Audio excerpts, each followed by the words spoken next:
నగరాల్లో ఉన్న ప్రజలకు ఎప్పుడైతే సమాన అవకాశాలు జీవనోపాధి లభిస్తుందో సమస్యలు పరిష్కారం అవుతాయో అప్పుడే అవి ఉత్తమ నగరాలు అవుతాయని జాతీయ యువజన కాంగ్రెస్ కార్యదర్శి మమతా నాగిరెడ్డి పేర్కొన్నారు. నగరాల్లో ప్రజల సమస్యలు తెలుసుకుని పురపాలక శాఖ అధికారుల దృష్టికి తీసుకువెళ్లి వారు చూపించే పరిష్కారంను ప్రజల్లోకి తీసుకువెళ్లేందుకు better cities urban politics campaign ను నిర్వహిస్తున్నామని చెప్పారు. నగరంలోని అసంఘటిత కార్మికుల రక్షణపై బెటర్ సిటీస్ అర్బన్ పాలిటిక్స్ అనే అంశంపై విజయవాడ గవర్నర్పేటలోని కాంగ్రెస్ పార్టీ రాష్ట్ర కార్యాలయం ఆంధ్రరత్న భవన్ నందు ఎన్టీఆర్ జిల్లా యువజన కాంగ్రెస్ ఆధ్వర్యంలో మీడియా సమావేశం నిర్వహించారు. సమావేశంలో జాతీయ యువజన కాంగ్రెస్ కార్యదర్శి మమతా నాగిరెడ్డి, జాషువా గెరాట్ పాల్గొన్నారు. ఈ సందర్భంగా పోస్టర్ను ఆవిష్కరించారు. సమావేశంలో వారు మాట్లాడుతూ భారత రాజ్యాంగం దేశంలోని ప్రతి పౌరుడికి సమానత్వం, స్వేచ్ఛ మరియు గౌరవప్రదమైన జీవన హక్కును కల్పించిందన్నారు. కానీ ఆంధ్రప్రదేశ్లోని నగరాలను తమ శ్రమతో నడిపిస్తున్న అసంఘటిత రంగ కార్మికులకు నేటికీ కూడా క్షేత్రస్థాయిలో ఈ హక్కులు నిరాకరించబడుతున్నాయని చెప్పారు. వారి హక్కుల పరిరక్షణ కోసం, వారి సమస్యల పరిష్కారం కోసం వారి తరపున యువజన కాంగ్రెస్ పోరాడుతుందన్నారు. నగరాల్లో ప్రజల సమస్యలు తెలుసుకుని పురపాలక శాఖ అధికారుల దృష్టికి తీసుకువెళ్లి వారు చూపించే పరిష్కారంను ప్రజల్లోకి తీసుకెళ్లేందుకు better cities urban politics campaign ను నిర్వహిస్తున్నామని చెప్పారు. ఈ కార్యక్రమంలో ఏపీసీసీ ఉపాధ్యక్షులు వి గురునాథం, యువజన కాంగ్రెస్ జిల్లా అధ్యక్షుడు బత్తుల అంకమరాజు, యువజన కాంగ్రెస్ రాష్ట్ర ఉపాధ్యక్షులు కార్యదర్శి, జిల్లా జనరల్ సెక్రటరీలు Peta Joseph, Nagela Kishore, Kurundas Jagan, NSUI state coordinator Vemula Srinivas, Bagga Ramana, Suribabu తదితరులు ఈ సమావేశంలో పాల్గొన్నారు. has taken a big initiative better city campaign అని దాని భాగంగా ఈరోజు మనం విజయవాడ సిటీకి వచ్చాము అండ్ ఇక్కడ లాంచ్ చేస్తున్నాము. ఇప్పుడే జస్ట్ పోస్టర్ లాంచ్ అయింది. బెటర్ సిటీ అంటే not only the infrastructure, road, buildings ఇవన్నీ కాకుండా బెటర్ సిటీ ఎప్పుడు అవుతుంది అని చెప్పి ఎక్కడైతే సిటీలో ఉన్న పీపుల్, జనాలుకి ఈక్వల్ ఆపర్చునిటీస్ ఎప్పుడైతే అందుతుంది, వాళ్ళ లైవ్లీహుడ్స్ మంచిగా ఉండి వాళ్ళు ఒక డిగ్నిఫైడ్ లైఫ్ లీడ్ చేస్తున్నారు, వాళ్ళ ప్రాబ్లమ్స్కి నిదానం జరుగుతుంది, అప్పుడే ఆ సిటీ బెటర్ సిటీ అవుతుంది. That is what is Indian youth Congress have understood and మనం రియలైజ్ చేసి ఈ క్యాంపెయిన్కి ముందుకు తీసుకొని వెళ్ళి ప్రజల్లో వెళ్ళి వాళ్ళ ఏదైతే ఇష్యూస్ ఉన్నాయి, వాళ్ళ ప్రాబ్లమ్స్ ఉన్నాయి అవన్నీ తెలుసుకొని అర్బన్ అడ్మినిస్ట్రేటివ్ అథారిటీస్ ఏదైతే ఉన్నది వాళ్ళ దగ్గర ప్రజెంట్ చేయడం జరుగుతుంది. ద్వారా వాళ్ళ ఏదైతే సమాధానం, ఏదైతే యాక్షన్స్ తీసుకుంటున్నారో అది ట్రాన్స్పరెంట్గా పబ్లిక్లో తీసుకొని వెళ్ళి మనం చెప్పడం జరుగుతుంది. has launched Better Cities campaign across 100 cities from August 15th. So Vijayawada is one of the city where we are focusing on. We are going to fight for the rights of the common man, for each and everyone who's present in the city of Vijayawada. Every street, every problem, we will take it. We will listen to the people's problem and we'll try to find a solution. It can be from garbage cleaning, sewage cleaning, it can be security guards, it can be gig workers, it can be street corner vendors, whoever it is, whatever is their need, whatever is their problems, Indian Youth Congress will fight for them, will be their voice. We will be a coordination between the rightful authorities and between the common man and ensure that their problems are solved, and we will ensure that the city of Vijayawada gets the best development possible. ఏదైతే IYC guidelines ఇచ్చిందో ఈ workers మీద చేయమని, అలాగే మన విజయవాడని ముఖ్య నగరంగా ఎన్నుకోవడం జరిగింది. మన విజయవాడలో అనేక మంది యువత ఉద్యోగాలు దొరకక ఇబ్బందులు పడుతూ, సరైన దారులు ఉద్యోగాలు లేక వాళ్ళు చిన్న చిన్న ఉద్యోగాలకు వెళ్ళడం, చాలామంది అనేక మంది విద్యార్థులు ఉన్నారు ఆటోలు తోలుకుంటూ, స్విగ్గీ, జొమాటో, ర్యాపిడోలు వేసుకుంటూ, అంటే సరైన ఉద్యోగాలు దొరక్క అనేక విధాలుగా ఇబ్బందులు పడుతున్నారు. లేదంటే ఒక పూట కూలీ కోసం వెళ్ళడం, అంటే ఉద్యోగాలు లేక ఎంతమంది ఎలా ఇబ్బందులు పడుతున్నారో మనం అందరం చూస్తూనే ఉన్నాం. ఇలాగ విజయవాడ నగరంలో అనేక సమస్యలు ఉన్నాయి. ఏదైతే ఐవైసీ మన గైడ్లైన్స్ ఇచ్చిందో దాని ప్రకారం మనం పోరాటం చేస్తాం. విజయవాడ నగరంలో దోమల వ్యాప్తిని అరికట్టేందుకు ప్రజలు ప్రతి శుక్రవారం డ్రై డేను పాటించాలని నగరపాలక సంస్థ బయాలజీ సూర్యకుమార్ నాయక్ అన్నారు. కమిషనర్ ఆదేశాల మేరకు chief medical health officer incharge Gopal Naik సూచనలతో బయాలజిస్ట్ ఆధ్వర్యంలో శుక్రవారం శాంతినగర్ లో డ్రై డే కార్యక్రమాన్ని నిర్వహించారు. ఈ సందర్భంగా సిబ్బంది ఇంటింటికి వెళ్లి ఇళ్లలో, పరిసర ప్రాంతాల్లో నిల్వ ఉన్న నీటిని పరిశీలించారు. నీటి నిల్వల్లో దోమల లార్వా కనిపించిన ప్రాంతాల్లో వెంటనే లార్వా నివారణ చర్యలు చేపట్టారు. దోమల లార్వా వృద్ధి చెందకుండా ఇంటి లోపల, బయట ఎక్కడ నీరు నిల్వ ఉండకుండా జాగ్రత్తలు తీసుకోవాలని ప్రజలకు అవగాహన కల్పించారు.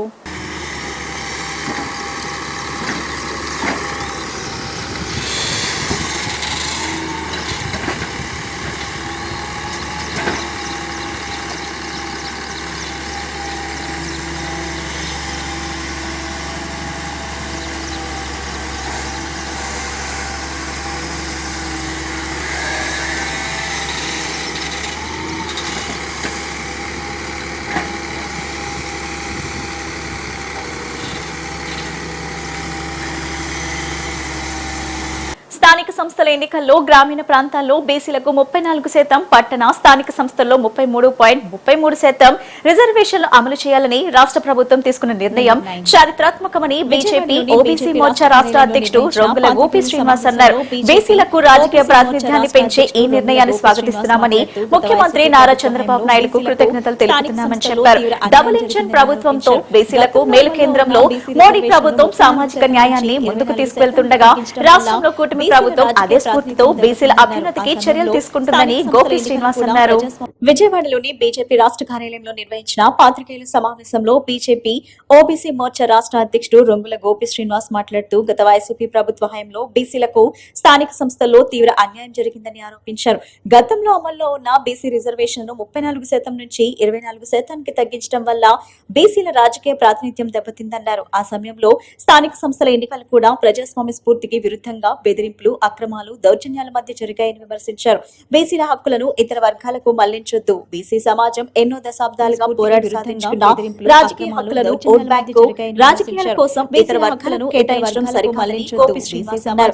గతంలో స్థానిక సంస్థల్లో ముస్లింలకు బీసీ కోటా ద్వారా కల్పించిన రాజకీయ ప్రాతినిధ్యంపై ఆయన అభ్యంతరం వ్యక్తం చేశారు. బీసీలకు కేటాయించిన రాజకీయ రిజర్వేషన్లు మాత్రం బీసీలకే దక్కాలని స్పష్టం చేశారు. ప్రధాని నరేంద్ర మోడీ నాయకత్వంలోని కేంద్ర ప్రభుత్వం బీసీల సామాజిక, రాజకీయ, విద్యాభివృద్ధికి అనేక చారిత్రాత్మక నిర్ణయాలు తీసుకుందని గోపి శ్రీనివాస్ తెలిపారు. ఆర్థికంగా వెనుకబడిన వర్గాలకు 10% ఈడబ్ల్యూఎస్ రిజర్వేషన్ కల్పించడం ద్వారా ఆయా వర్గాల్లోని పేదలకు కూడా అవకాశం లభిస్తుందని చెప్పారు. డబుల్ ఇంజన్ ప్రభుత్వంతో బీసీలకు మేలు కేంద్రంలో మోడీ ప్రభుత్వం సామాజిక న్యాయం ద్వారా ఆయా వర్గాల్లోని రాష్ట్రంలో కూటమి ప్రభుత్వం అదే స్ఫూర్తితో బీసీల అభ్యున్నతికి చర్యలు తీసుకుంటుందని గోపి శ్రీనివాస్ అన్నారు. ఈ సమావేశంలో media incharge Kilar Dilip, OBC Morcha అధ్యక్షులు తదితరులు పాల్గొన్నారు. ప్రభుత్వం సామాజిక న్యాయాన్ని తీసుకుంటుండగా రాష్ట్రంలో కూటమి ప్రభుత్వం అదే స్ఫూర్తితో బీసీల అభ్యున్నతికి చర్యలు తీసుకుంటుందని గోపి శ్రీనివాస్ అన్నారు.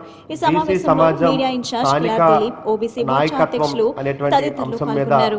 గతంలో ఎన్నో అవమానాలు పడినటువంటి సందర్భం మనం చూసాం. గత ప్రభుత్వం వైఎస్ఆర్సీపీ అధికారంలో ఉండేటప్పుడు అప్పుడు జగన్మోహన్ రెడ్డి తీసుకున్నటువంటి నిర్ణయం అప్పటికే 34% పైనే ఉండేటువంటి రిజర్వేషన్లు తీసుకొని 24గా చేసి ఆ రోజున స్థానిక సంస్థల ఎన్నికల్లో బీసీల ప్రాతినిధ్యం లేకుండా చేసినటువంటి గనుడు జగన్మోహన్ రెడ్డి గారు. ఆయన చాలా అమాయకంగా చెప్తారు, ఆయన అనుచరులు అంటుంటారు వారికి ఏమీ తెలియదని. అందుకే మా పార్టీ కూడా వారిని స్వాతిముత్యం అని పిలుస్తుంది. ఆ స్వాతిముత్యం తీసుకున్నటువంటి నిర్ణయం 22-24% మాత్రమే ఆ రోజు స్థానిక సంస్థల్లో రిజర్వేషన్లో అమలు చేసి బీసీలకి తీవ్రమైన అన్యాయం చేయడం జరిగింది. అన్యాయం చేయడమే కాదు, ఆ రోజున రాజ్యాంగానికి విరుద్ధంగా, ప్రజాస్వామ్యానికి విరుద్ధంగా దౌర్జన్యాలతో, అక్రమాలతో, బెదిరింపులతో ఆ రోజున స్థానిక సంస్థల ఎన్నికల్లో నిర్వహించడం కూడా మనం చూసాం. నిజంగా ఆయన పరిపాలన అంతా కూడా ఒక చీకటి పరిపాలన.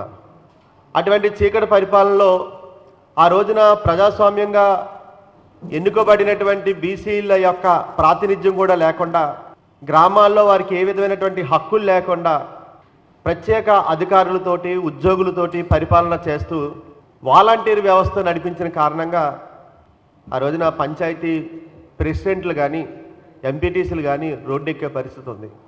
అంటే ప్రజాస్వామ్యంపై అతనికి విలువ లేదు.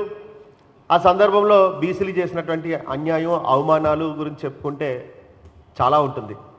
వాటన్నిటినీ సరిచేస్తూ ఈ రోజున కూటమి ప్రభుత్వం తీసుకున్నటువంటి నిర్ణయం స్థానిక సంస్థల్లో 34%, 33.33% రిజర్వేషన్ అమలు చేయాలనేటువంటి నిర్ణయం స్వాగతించదగింది, హర్షణీయమైంది. ఈ సందర్భంగా మేము కొన్ని విషయాలు మీ ద్వారా తెలియజేయాలనుకుంటున్నాం.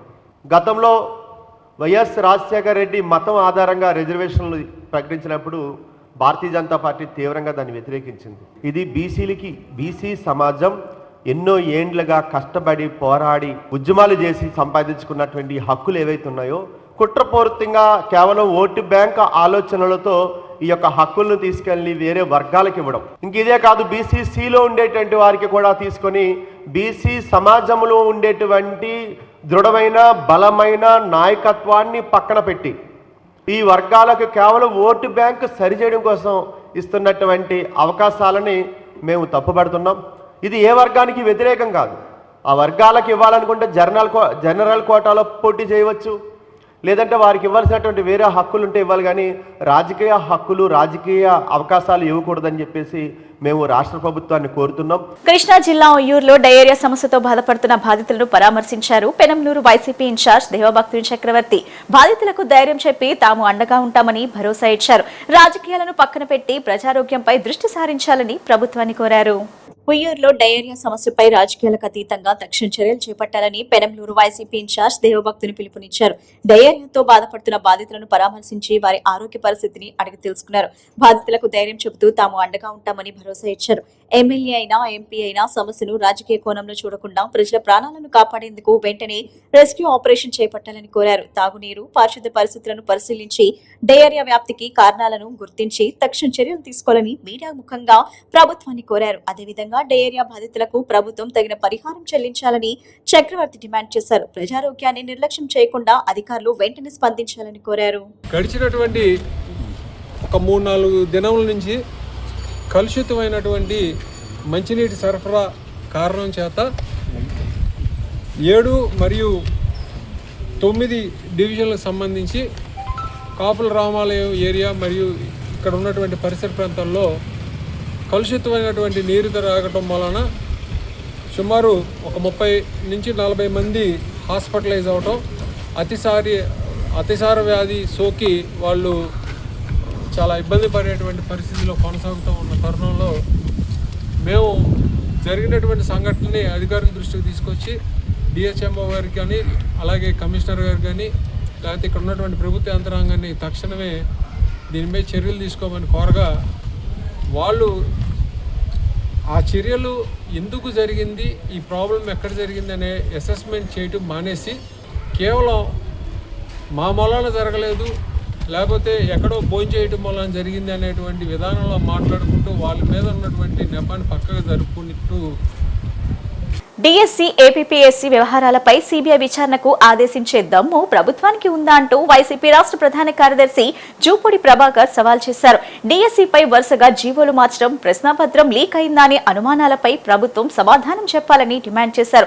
ఏపీపీఎస్సీపై ఆరోపణలు ఉంటే వాటిపైన విచారణ జరిపించేందుకు వైఎస్ఆర్సీపీ సిద్ధంగా ఉందన్నారు. డిఎస్సి అంశాన్ని పక్కదారి పట్టించేందుకే ఏపీపీఎస్సీపై ఆరోపణలు చేస్తున్నారని విమర్శించారు. డిఎస్సి నిర్వహణలో తప్పులు జరిగాయని ప్రభుత్వం అంగీకరించిన నేపథ్యంలో విద్యాశాఖ మంత్రి నారా లోకేష్ నైతిక బాధ్యత వహించి రాజీనామా చేయాలని జూపూడి ప్రభాకర్ డిమాండ్ చేశారు. ఉద్యోగార్థులు, విద్యార్థులు, నిరుద్యోగుల ఆందోళనలకు ప్రభుత్వం సమాధానం చెప్పాల్సిందేనని స్పష్టం చేశారు. ఈరోజు ఈ రాష్ట్ర ప్రజల ముందు పరిపాలన అనుభవం 5 సంవత్సరాలే కావచ్చు, చిన్నవాడే కావచ్చు, కానీ నూతన వ్యవస్థలు నిర్మించటం, ఉన్న వ్యవస్థల్ని గౌరవంగా కాపాడటం. ఇంకొక వ్యక్తి 4వసారి ముఖ్యమంత్రి కావచ్చు, వ్యవస్థల్ని ధ్వంసం చేయటం, నూతన వ్యవస్థల్ని నిర్మించలేకపోగా తను చెప్పిందే వేదమన్నట్టుగా నమ్మండి లేకపోతే మీ అంతు చూస్తాననే అది ఒక చేతగాని అనుభవం. ఈ ఇద్దరు వ్యక్తుల గురించి రాష్ట్రం మాట్లాడుకుంటున్న నేపథ్యంలో నిన్న జగన్మోహన్ రెడ్డి గారు పెట్టినటువంటి ఒక press meet, he throwed a challenge to the Chandrababu Naidu, కూటమి నాయకులకి, చంద్రబాబు నాయుడుకి. ఎస్, నా పరిపాలనలో ఏపీపీఎస్ అనే ఒక ఎగ్జామినేషన్ జరిగింది. APPSC generally this is PM Bakshi Indian constitution. దీని ప్రకారం APPSC is a constitutional body. Article 316 article 316 ప్రకారం భారత రాజ్యాంగ వ్యవస్థలో ఏపీపీఎస్సీ అనేది ఒక రాజ్యాంగ వ్యవస్థ. డిఎస్సి అనేది ఒక కన్వీనియంట్గా ప్రభుత్వంలో ఉన్నటువంటి ప్రభుత్వం పెట్టుకునే ఒక డిపార్ట్మెంట్. డిఎస్సిలో అక్రమాలు జరిగాయి. డిఎస్సిలో జీవోలు 1, 2, 3, 4 మార్చుకుంటూ వెళ్ళిపోయారు. డిఎస్సిలో సెలెక్ట్ అయిన వాడికి సర్టిఫికెట్స్ వెరిఫికేషన్ చేసిన వాడికి ఉద్యోగం ఇవ్వాలి, కానీ వాడిని పక్కకు తోసేశారు. ఈ అవకతవకలన్నీ జరగటానికి కారకులు ఎవరు, దాని మీద ఒక ఎంక్వైరీ వేయండి అని అడిగాం. అరే దానికి ఎన్ని సవాళ్ళు ఇసిరారో. పోనీ మేము అనుకున్నాం, మేము ఎలాగో అసెంబ్లీకి పోవట్లేదు, అసెంబ్లీలో దీన్ని ఏమన్నా చర్చిస్తారేమో అని అనుకుంటే, అసెంబ్లీ జరిగే 4 రోజుల ముందు ఫెయిలర్స్ ఏంటంటే అసెంబ్లీలో దాని సంగతి తెలుస్తామన్నారు. పోనీ కౌన్సిల్లో మేము ఉన్నాం కదా, అక్కడ కూడా వస్తుంది అనుకున్నాం. ప్రతిపక్ష పార్టీ లేని చోట దాని గురించి రకరకాలుగా మాట్లాడి ప్రతిపక్ష పార్టీ ఉన్న చోట పారిపోయినటువంటి విధానం. అందుకే జగన్మోహన్ రెడ్డి గారు, మీరు నిజమైనటువంటి ప్రజాస్వామికవాదులైతే మేము అడుగుతున్న డిఎస్సి మీద సమాధానం చెప్పకపోగా దానికి రకరకాలుగా మీరు మైసూసి మారేడుకాయ చేస్తున్న విధానం ఈ రాష్ట్ర ప్రజల్లో తీవ్రమైన చర్చకు దారితీస్తూ ఉంది. ఏపీలో మద్యం ఏరులై పారుతుందని వైఎస్ఆర్సీపీ రాష్ట్ర అధికార ప్రతినిధి కారుమూరి వెంకటరెడ్డి ఆరోపించారు. మద్యం మత్తులో హత్యలు, రోడ్డు ప్రమాదాలు, కుటుంబ విషాదాలు పెరుగుతున్నా కూటమి ప్రభుత్వం పట్టించుకోవటం లేదని విమర్శించారు. బడి, గుడి పక్కన కూడా మద్యం అందుబాటులోకి వచ్చిందని, రాష్ట్రాన్ని బెల్ షాపుల మయంగా మార్చారని ఆరోపించారు. మద్యం అమ్మకాలు భారీగా పెరిగినా ప్రభుత్వ ఆదాయం ఆశించిన స్థాయిలో ఎందుకు పెరగటం లేదో ప్రభుత్వం లెక్కలు చెప్పాలని డిమాండ్ చేశారు. 99 రూపాయలకే మద్యం పేరుతో నాసిరకం బ్రాండ్లను ప్రజలపైకి వదులుతున్నారని ఆరోపించారు. కారుమూరి, ప్రజల ఆరోగ్యం, కుటుంబాల భద్రత కంటే మద్యం వ్యాపారానికే కూటమి ప్రభుత్వం ప్రాధాన్యత ఇస్తుందని మండిపడ్డారు. ఎంత కావాలంటే అంత, ఎక్కడ కావాలంటే అక్కడ, ఎంత తాగుతానంటే అంత తాగి మీరు ఏదైనా చేస్తానంటే చేసేయండి అని చెప్పి పర్మిషన్, లైసెన్స్ కూడా ఇదే చంద్రబాబు నాయుడు గారు ఇచ్చారు. కాబట్టి ఈరోజు రాష్ట్రంలో జరుగుతున్నటువంటి వరుస నేరాలు, ఘోరాలు, మొన్నటికి మొన్న మనం చూసాం. ఆంధ్రప్రదేశ్ రాష్ట్ర మద్యం తాగి రాజమండ్రిలో 23 ఏళ్ల యువకుడు ఒక అతను, 24 ఏళ్ల యువకుడు ఒక అతను, వీళ్ళిద్దరూ కలిసి ఏదైతే ఒక వైద్యురాలిని చంపేసినటువంటి పరిస్థితి, కారుతో గుద్ది దాన్ని ఆ ఇన్సిడెంట్ మనం చూసాం. దాని తర్వాత చూస్తే సాక్షాత్తు పోలీసులే మద్యం దాగి ఆటోని గుద్దేసి ఉల్టా వాళ్ళ మీదే మళ్ళీ కేసులు పెట్టినటువంటి పరిస్థితి. ఇలా ఒకటా రెండా అని చూస్తే ఈ రాష్ట్రంలో ఈరోజు మద్యం వల్ల జరుగుతున్నటువంటి అనేక అనర్థాలు. ఇది 17/8/2026 పత్రికల్లో వచ్చినటువంటి వార్త. ఒకటి కాదు, రెండు కాదు, 3 జిల్లాల్లో 3 సంఘటనలు, ఒకే రోజు జరిగినటువంటి సంఘటనలు. అన్నను గొడ్డలితో నరికి చంపిన తమ్ముడు మద్యం దాగే, మన చంద్రబాబు నాయుడు గారి బ్రాండ్లు దాగే. 2, తండ్రిని హతమార్చిన కుమారుడు, ఇది కూడా చంద్రబాబు నాయుడు గారి బ్రాండ్లు దాగే. దాని తర్వాత 3, భార్యను హత్య చేసిన భర్త. ఇదంతా ఆంధ్రప్రదేశ్లో మంచి నాణ్యమైన నాటు సరుకు తాగి పిల్లల్ని చంపేస్తున్నారు, అన్నలను చంపుతున్నారు, తండ్రులను చంపుతున్నారు, రోడ్డు మీద ఎవడ కనపడితే వాళ్ళని చంపేస్తున్నటువంటి పరిస్థితి. ఇందాక మనం మాట్లాడుకున్నాం కదా, మద్యం మత్తులో కారు నడిపి వైద్య విద్యార్థుల్ని ఢీకొట్టి చంపేసినటువంటి పరిస్థితి. ఇక్కడ చూస్తే పోలీసుల కారులోనే గంజాయి, మద్యం. గంజాయి అది పెద్ద సబ్జెక్ట్ గారి తర్వాత మాట్లాడదాం. సో ఈ మద్యానికి సంబంధించి మొన్న కర్నూలు జిల్లాలో ఒక బస్సు ప్రమాదం జరిగింది. ఏదైతే 2 యువకులు బెల్ట్ షాపులో మద్యం కొని ఫుల్లుగా తాగి హైవే మీదకి ఎక్కితే 19 మంది చనిపోయినటువంటి పరిస్థితి. బెల్ట్ షాప్ మద్యం, అది కూడా మన మొలకల చెరువు బ్రాండో మరి ఇబ్రహీంపట్నం బ్రాండో క్లారిటీ ఇంకా రాలా. సో ఈ బ్రాండ్లు తాగి ఇది చూస్తే మద్యం తాగి 2 సాఫ్ట్వేర్ ఉద్యోగులు మృతి, వాళ్ళే చచ్చిపోతారు మద్యం తాగి, వాళ్ళు ఇంకొకరిని చంపుతారు. ఇది ఆంధ్రప్రదేశ్ రాష్ట్రంలో అద్భుతమైనటువంటి మద్యం పాలసీ ద్వారా జరుగుతున్నటువంటి హత్యలు. మరి ఇవన్నీ ప్రభుత్వమే దగ్గరుండి అమ్మించి చేస్తున్నటువంటి హత్యలే కదా. నగరంలోని నోవోటెల్ హోటల్ నందు ఏర్పాటు చేసిన హై లైఫ్ జ్యువెలరీ ఎక్స్పో కనువిందు చేస్తుందని జబర్దస్త్ వర్ష అన్నారు. మగుల మనసులతో పసిడి, డైమండ్స్, కెంపులు తదితర వాటితో తయారైన డిజైన్ తో కూడిన ఆభరణాలతో ఆకట్టుకుంటుందని చెప్పారు. హై లైఫ్ ఎక్స్పో నగరంలో 3 రోజుల పాటు కనువిందు చేస్తుందని, ప్రసిద్ధి చెందిన హై లైఫ్ ఎక్స్పోను ప్రతి ఒక్కరూ సందర్శించాలని ఆకాంక్షించారు. నోవోటెల్ వరుణ్ లో హై లైఫ్ అధునాతన జ్యువెలరీ ఎగ్జిబిషన్ అత్యంత ఘనంగా ప్రారంభమైంది. దేశవ్యాప్తంగా ఉన్న 150కు పైగా ప్రముఖ సంస్థలకు చెందిన బంగారు ఆభరణాలు, కెంపులు, డైమండ్స్ తదితర వాటితో తయారు చేసిన ఆభరణాలు, అత్యాధునిక డిజైన్లతో తయారైన వస్త్రాలను ప్రముఖ సంస్థలు ఈ ప్రదర్శనలో ఏర్పాటు చేశారు. జ్యువెలరీ ఎగ్జిబిషన్ ను జబర్దస్త్ వర్ష ముఖ్య అతిథిగా పాల్గొని ప్రారంభించారు. ఈ సందర్భంగా ఆమె మాట్లాడుతూ, మహిళలను ముఖ్యంగా ఆకర్షించే ఏకైక వస్తువులు పసిడి ఆభరణాలని 3 రోజుల పాటు జరిగే జ్యువెలరీ ఎగ్జిబిషన్ ను మహిళలు తప్పకుండా సందర్శించాలన్నారు. అబ్బురపరిచే విధంగా వివిధ రకాల డిజైన్లతో కూడిన పసిడి ఆభరణాలు ఉన్నాయని, మహిళలు వారి మనసుకు నచ్చిన మోడల్స్ ను కొనుగోలు చేయవచ్చని తెలిపారు. ఇలాంటి ఎగ్జిబిషన్ లో విభిన్నమైన రకాలైన మోడల్స్ లభిస్తాయన్నారు. నూతన మోడల్ ఆభరణాల పట్ల ఆసక్తి ఉన్న వారికి ఈ ప్రదర్శన చాలా ఉపయోగకరంగా ఉంటుందన్నారు. విజయవాడ రావటం ఆనందంగా ఉందని, హై లైఫ్ ఎక్స్పోకు రావటం మరింత ఆనందంగా ఉందని హర్షం వ్యక్తం చేశారు.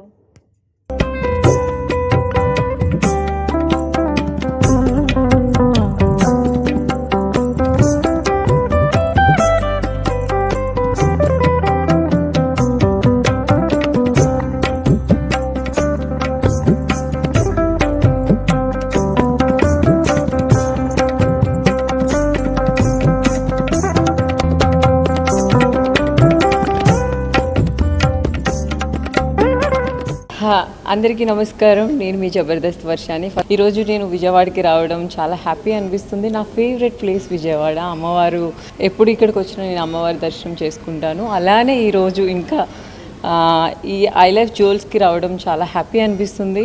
కలెక్షన్స్ చూస్తుంటే ఇక్కడ అసలు చాలా ట్రెండీగా యూనిక్గా ఉంది. తప్పకుండా అందరూ వచ్చి విజిట్ చేయండి మన విజయవాడలో నోవోటెల్ ఐ లైఫ్లో. ఈ 21st, 22nd, 23rd ఇక్కడ జరగబోతుంది. మీకు అయితే చాలా బెస్ట్ కలెక్షన్స్ ఇక్కడ దొరుకుతున్నాయి. వెడ్డింగ్ కలెక్షన్, అలానే చాలా డైమండ్స్ కానీ పోల్కి ఇలాంటివి ఎన్నో ఎన్నో ఎన్నో ఎన్నో ఉన్నాయి. సో తప్పకుండా వచ్చి అందరూ విజిట్ చేయండి. Thank you so much. Thank you. Machilipatnam mayor పదవి వ్యవహారం జనసేనలో అసంతృప్తికి దారితీసింది. బండి రామకృష్ణను మేయర్గా ప్రతిపాదిస్తూ కొంతమంది సంతకాలు చేయడంపై జనసేన నేత కొట్టే వెంకట్రావు అభ్యంతరం వ్యక్తం చేశారు. అందరినీ సంప్రదించకుండా ఏకగ్రీవ తీర్మానం ఎలా చేస్తారని ప్రశ్నించారు. పవన్ కళ్యాణ్ పుట్టినరోజు సమావేశం పేరుతో మేయర్ పదవిపై తీర్మానం చేయడం వెనుక ఆంతర్యం ఏంటని నిలదీశారు. మేయర్ పదవిపై ముందుగా ఎంపీతో, ఆ తర్వాత పార్టీ అధిష్టానంతో చర్చించాలని డిమాండ్ చేశారు. మచిలీపట్నం ప్రజలకి ఒక గమనిక. ఈ రోజున జనసేన పార్టీ ఆఫీసులో పవన్ కళ్యాణ్ పుట్టినరోజు అని పిలిచి అక్కడ ఏకపక్ష నిర్ణయం చేశారు. అదేంటంటే మచిలీపట్నం రాబోయే కార్పొరేషన్ ఎలక్షన్లో బండి రామకృష్ణ గారు మేయర్ అభ్యర్థి అని చెప్పి ఎవరి అభిప్రాయం తీసుకోకుండా ఏకగ్రీవంగా తీర్మానం ప్రవేశపెట్టి అక్కడ ఉండవలసి సంతకం పెట్టుకున్నారు.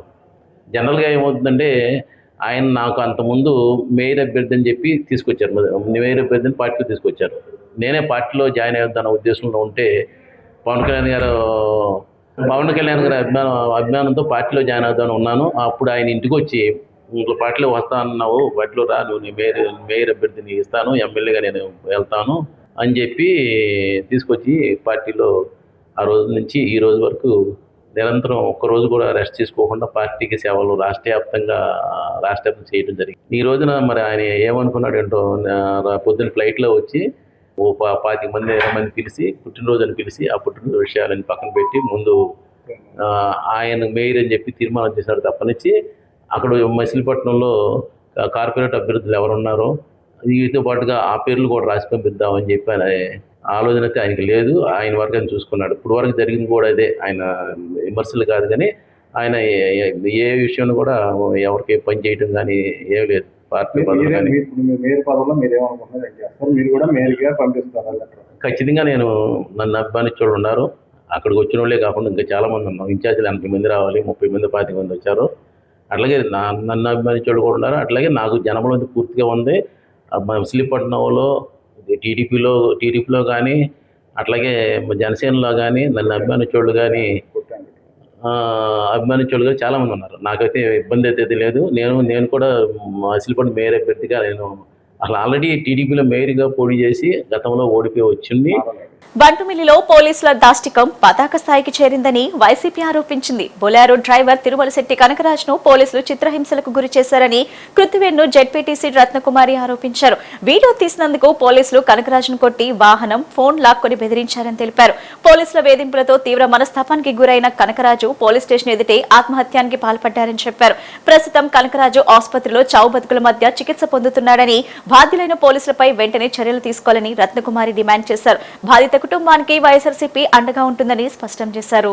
కరిస్పూడి పంచాయతీలో తిరుమలశెట్టి కనకరాజు అనే వ్యక్తి తను బొలెరో వ్యాన్ అంటే కిరాయికి తిప్పుకుంటూ ఉంటాడు. తను అదే ప్రాసెస్లో విజయవాడ నుండి బంటుమిల్లి మీదుగా వస్తుండగా బంటుమిల్లిలో తనకి చిన్న వర్క్ పడి అక్కడికి బంటుమిల్లి వేలోకి వెళ్ళడం జరిగింది. వెళ్తుండగా అక్కడ ఎస్ఐ గారు టర్నింగ్ పాయింట్లో ఫైన్స్ అనేది వేస్తున్నారు. ఫైన్స్ వేసేటప్పుడు ఈయన వచ్చే ప్రాసెస్లో హార్న్ వేశారు. ఎస్ఐ గారు ఇక్కడ ఫైన్లు వేస్తుంటే, నువ్వు హార్న్ వేస్తావా, నీ వెహికల్ పక్క ఏంటి ఆప్ చేయి, నువ్వు దిగిరా, నీ కాగితాలు అవి చూపించి అని చెప్పి అక్కడున్న అంటే హోంగార్డు అట్లాగే కానిస్టేబుల్స్ ఎస్ఐ గారు ఇతన్ని బెదిరించడం జరిగింది. వీళ్ళు ఏం చేశారంటే, ఎందుకు సార్ ఆప్ చేస్తున్నారు అని చెప్పి వాగ్వాదం అంటే అడిగారు. అడిగినప్పుడు కనకరాజు పైన వాళ్ళు అమానుషంగా ప్రవర్తించి, నీ దగ్గర కాగితాలు ఏమున్నా, నీ యూనిఫామ్ ఏదని చెప్పి అడిగారు. వెంటనే అతను యూనిఫామ్ అనేది వేసుకుని ఆ వెహికల్లో నుండి దిగడం జరిగింది.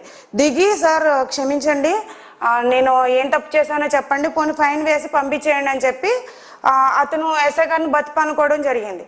అయితే ఎస్ఐ గారు ఎక్కడ కూడా వినకుండా అక్కడి నుండి పోలీస్ స్టేషన్కి అనేది అతన్ని బలవంతంగా తీసుకెళ్లే ప్రాసెస్లో ఆ రోడ్డు మీద అతన్ని అమానుషంగా కొట్టడం, ఆ హోమ్ గార్డ్ కూడా కొట్టిన వీడియో క్లిప్పింగ్స్ కూడా ఉన్నాయి.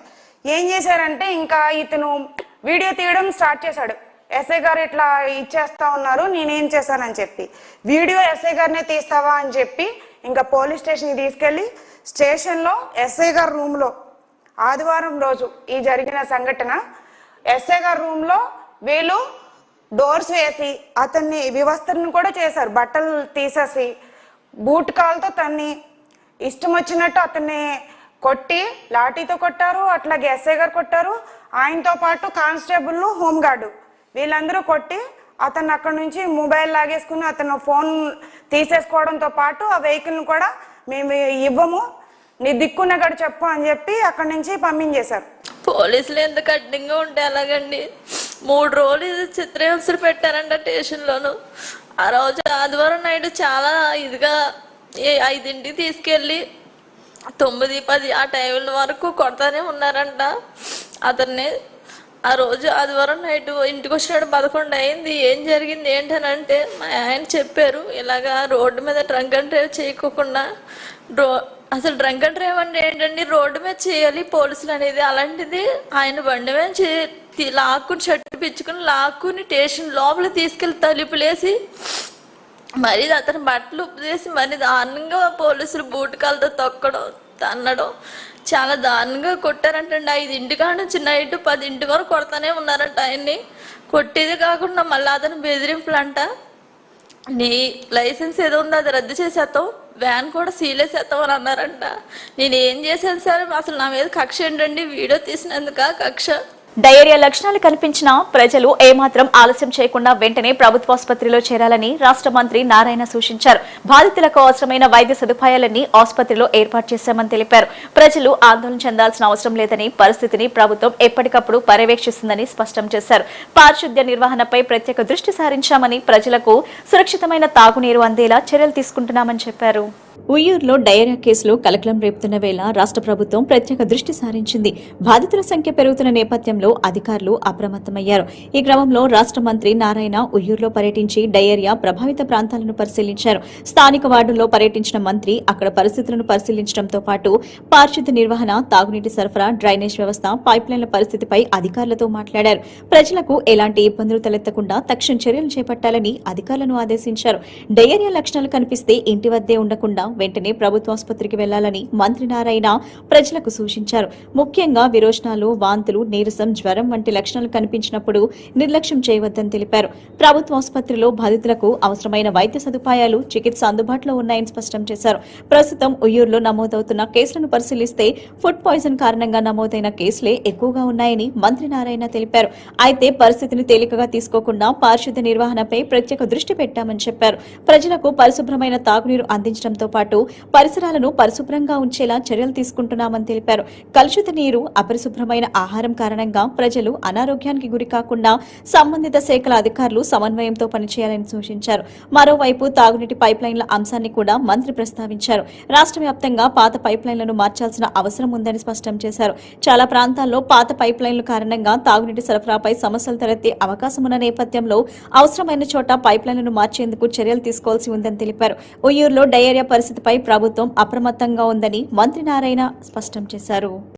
రకరకాలుగా స్ప్రెడ్ చేస్తున్నారు, దయవుంచి నిజాలు తెలియజేయండి. ఎందుకంటే ఇప్పుడే నేను, ఎమ్మెల్యే గారు, జేసీ గారు, ఈఎన్సీ గారు అందరం హాస్పిటల్ పోయి ఎవరైతే హాస్పిటల్లో ఉండారో వాళ్ళందరూ 9 మంది ఉన్నారు. అక్కడ 9 మందిని కలవటం జరిగింది. మొత్తం యాక్చువల్గా ఈ ఉయ్యూరు సరౌండింగ్స్లో 11 మందికి మోషన్స్ అయిన మాట వాస్తవమే. అందులో 6 మంది ఇక్కడ ఏదైతే ఈ యొక్క ఉయ్యూరు మున్సిపల్ టౌన్లో ఉండేవాళ్ళు. వాళ్ళలో కూడా ఎక్కువ మంది 5వ వార్డు, 7వ వార్డు, 7, 9 వార్డు పక్క పక్కన ఉంటాయి. ఒకరున్నారు, మిగతా 5 మంది 5వ వార్డులో వాళ్ళు. సో ఒకరు వచ్చి కాటూరు, గొల్లపాడు, ఇంకోరు వచ్చి కుందేరు, కనుమూరు. వీటిల్లో వాటర్ ఇచ్చే లైన్కి ఈ లైన్కి సంబంధం లేదు. అవన్నీ విలేజ్ లైన్లు డిఫరెంట్ సోర్సెస్ డిఫరెంట్ వే. ఇక్కడ మున్సిపాలిటీలో ఇచ్చే లైన్ వేరే. కాబట్టి వీళ్ళందరికీ కూడా ఈ యొక్క వాటర్ గ్రౌండ్ వాటర్ పొల్యూషన్ వల్ల వచ్చిందా, ఇలాంటి ఆర్వీ ప్లాంట్స్ ఇస్తున్నారు, బయట వాటర్ సప్లై చేస్తున్నారు ఆర్వీ ప్లాంట్స్, వాటి నుంచి ఏమైనా వచ్చిందో కూడా స్టడీ చేయాలి. ఎందుకంటే ఒకే దగ్గర వచ్చుంటే ఖచ్చితంగా అక్కడ వాటర్ పొల్యూషను ఏదో పైపు లీక్ అయిందో మనం ఎస్టిమేట్ చేయొచ్చు. వచ్చింది డిఫరెంట్ ప్లేస్లో వచ్చింది కాబట్టి కూడా కంటిన్యూస్గా ఫాలోఅప్ చేస్తున్నారు. హాస్పిటల్ అందరూ స్టెబిలిటీగా ఉంటారు.